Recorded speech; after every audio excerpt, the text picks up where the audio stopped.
we go. Whoa, look at that thing. That is a big fish.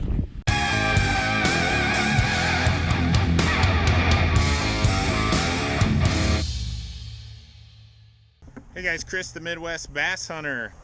I'm out fishing this here gravel pit. It's a pretty big pit.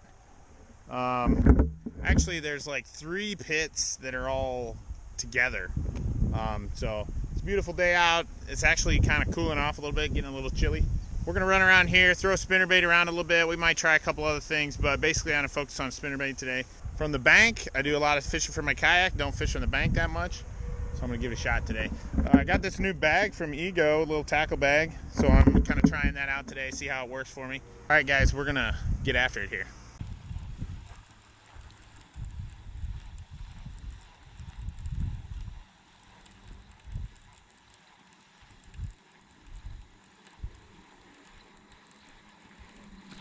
There's a fish.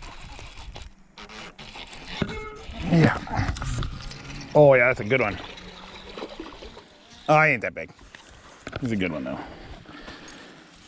There we go. On the spinnerbait. Boy, their teeth are sharp this time of year.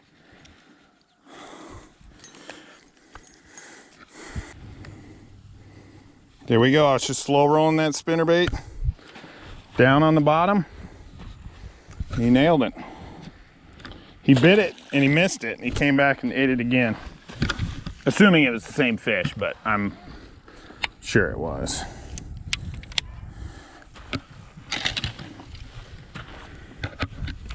All right, so we'll talk a little bit about retrieves here.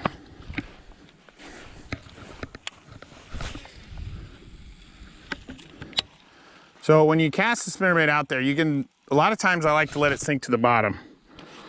But just to show you, you can just reel it straight, okay? I'm just gonna straight retrieve it. And then it comes into some weeds, I kind of rip it out of them. But you can just straight reel it. And a lot of times if the fish are actively feeding, they'll just smoke that thing, no problem. But more often than not, you don't want to just straight retrieve it in. So what I like to do is I'll reel it 10 cranks or so and then just kill it for a second. And then pick it up and reel it again and just kill it. And what that does is that when you kill it, when you just quit reeling, it'll fall, it stops and it falls and the blades quit cranking. The blades quit turning. And a lot of times that's when the bass will eat it. So you can see it here in the water. When you kill it, it just falls. So if you're just cranking this thing straight in, it's gonna look like a pretty confident little bait fish, right? Well, bass are looking for opportunities, so if they see one that's kind of struggling, looks like it's struggling, that's gonna be the one that they're gonna go after. The other thing you could do is you kind of just pop it. Kind of yank your rod around a little bit. And that just gives it a little bit of an erratic action.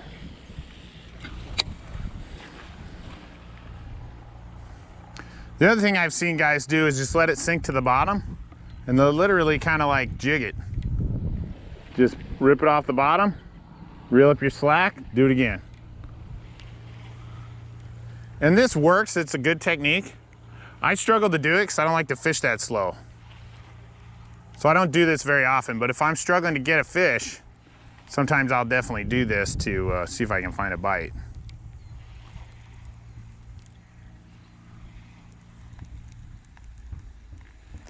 The last retrieve I'm going to show you is basically kind of like a topwater retrieve. So we'll throw it out there and we'll just burn it. And it'll be right at the top of the surface, kind of bulging the top, almost making a wake. Almost, you can even pop it so the blades will pop once in a while. It's kind of like that.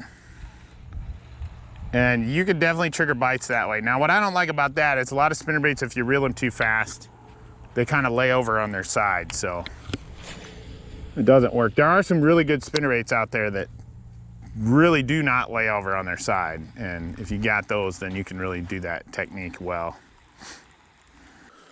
Water's a little dirtier than I thought it would be, so I switched it up to a Colorado blade with a black skirt.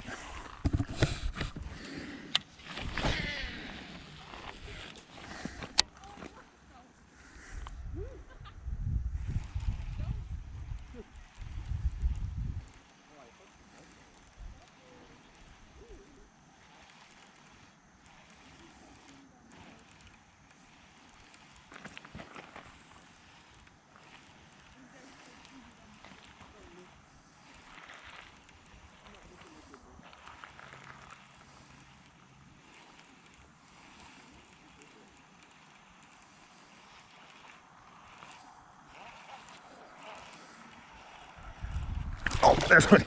Look at that, Lil. I caught him right there. Right at the bank. Just a little guy. Came and smoked it right at the bank. So I switched up to that, like I said, because the water's kind of dirty, so it'll be a little bit better for them to find it, I think.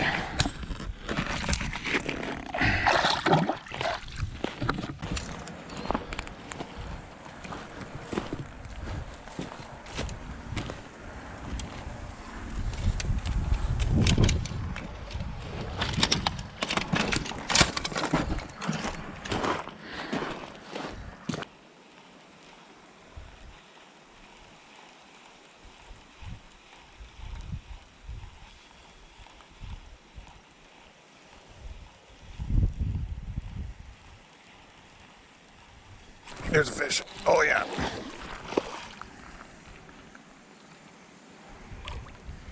Pretty good little guy.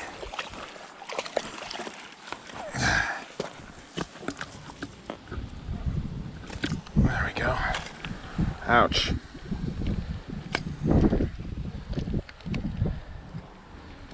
Ow. Little chunker. There we go.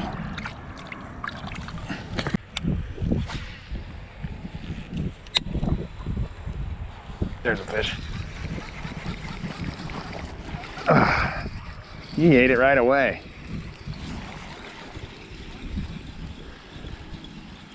Came up and ate it right off the top of the water, pretty much. He feels like a pretty good one. No, he's in the weeds. He ain't that good. He swims hard.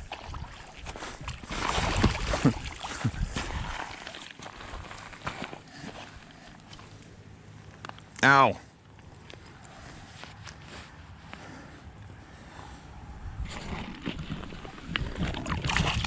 All right, I'll let you go. All right, guys, so for my spinnerbait setup, I like a medium heavy rod with some tip. This has got a moderate fast tip on it.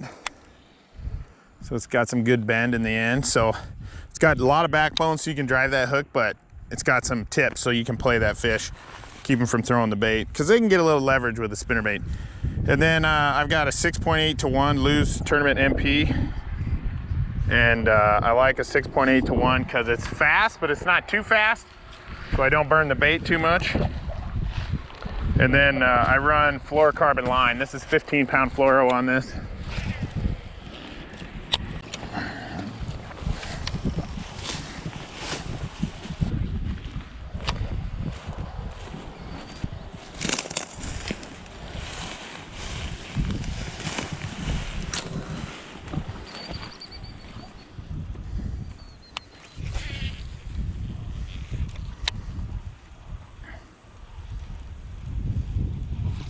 There's a fish. It seems like a pretty good one.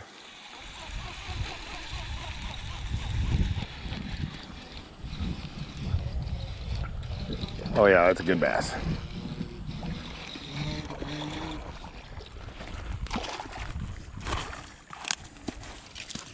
Yeah, he ain't that big. And he felt really nice.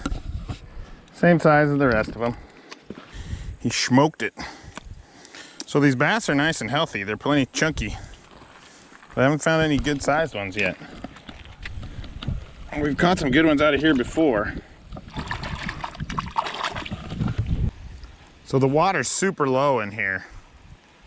Usually you can't really fish this without a kayak. And I've been able to pretty much walk around the whole lake. We've had a lot of dry weather this year, and so the lakes are all pretty low.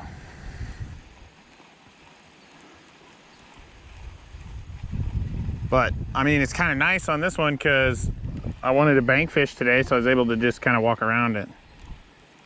Otherwise, you can't really fish this without a kayak or a canoe or something.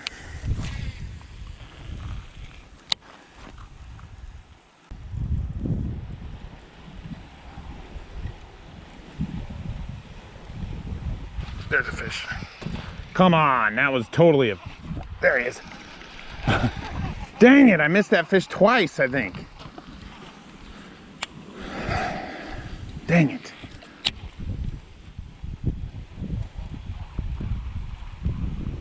There he is. I got him that time. I don't know if it's the same fish or not, but...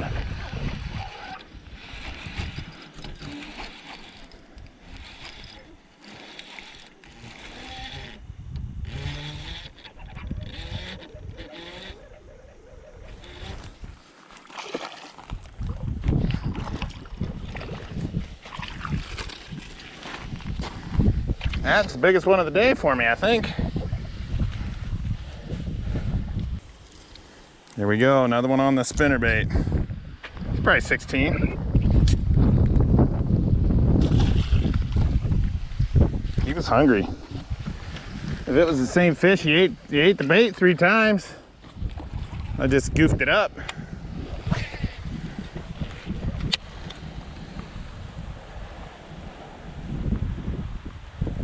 This is a good place to fish this spinnerbait with the wind blowing in over this way. Little bait fish kind of get carried with the wind.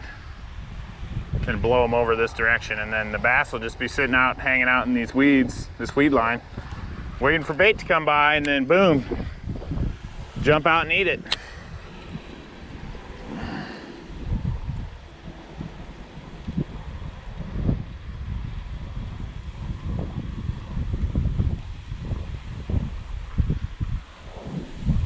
There he is. Yes, yes.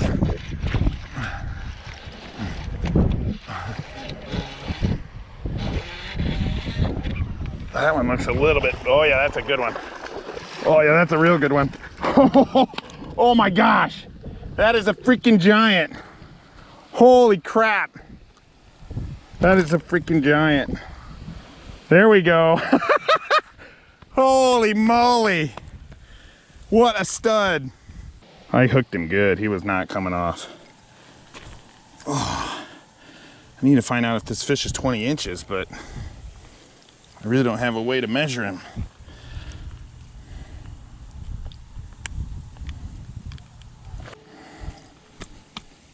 There we go. Whoa, look at that thing. That is a big fish. Nope. It is 18 and a half. Probably close to 19. What a stud. Look at that thing. It's fat as hell.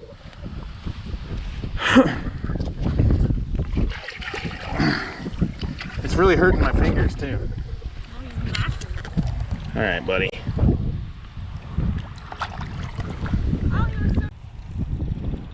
There's a fish. He ate it right away, right when it hit the water. See how big he is.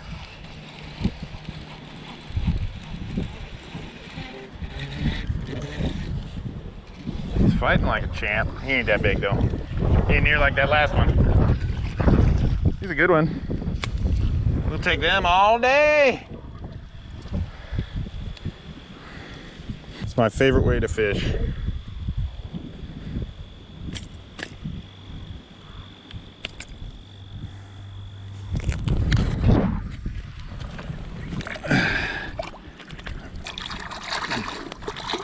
Well, that's gonna do it, guys. Nice to kind of get back to my roots. I mostly fish out of a kayak now, but I went and just fished the bank a little bit. Caught a really, really nice bass. I think he was about 18 and a half, 19 inches. and big fat bass. My new bag did pretty good. I liked it. It worked well. It was nice to carry. I fish a lot with it on, which a lot of these tackle bags are not very comfortable to fish with while you're wearing them. But yeah, good day on the water. All right, guys, if you're new to my channel, make sure you subscribe, hit that little bell so you don't miss anything. Thank you so much for watching, and we'll see you next time.